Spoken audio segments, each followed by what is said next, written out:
ఒక చిన్న ప్రేమ కథ. ఒకరంటే ఒకరికి చచ్చేంత ప్రేమ అంట. అనుకోకుండా ఒకరోజు ఇద్దరికి యాక్సిడెంట్ అయింది. ఎవరూ లేని సమయం. అటువైపు వచ్చిన ఒక పెద్దాయన నేను ఒక్కరిని మాత్రమే కాపాడగలను, నాతో ఎవరొస్తారని అడిగాడంట. అప్పుడు ఆ అమ్మాయి అరక్షణం కూడా ఆలోచించకుండా నేను వస్తా పదా అని వెళ్ళిపోయిందంట. అబ్బాయి చనిపోయాడు. పైకెళ్లి దేవుడితో దీనంగా ఇలా అడిగాడంట,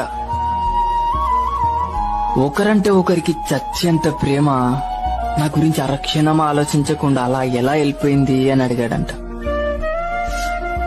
అప్పుడు ఆ దేవుడు అన్నాడంట, నే పంపించిన పెద్దాయన కూడా అమ్మాయిని ఇలానే అడిగాడంట.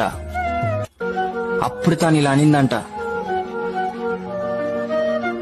నేను చనిపోతే వాడి జీవితాంతం ఏడుస్తూ నరకం చూస్తాడు, నాకది తెలుసు. వాడు బ్రతికుండగా నరకం చూస్తుంటే నీ స్వర్గంలో ఎలా సంతోషంగా ఉండగలను. అందుకే ఆ నరకంని తీసుకొని స్వర్గాన్ని వానికి ఇవ్వాలనుకున్నా అనిందంట.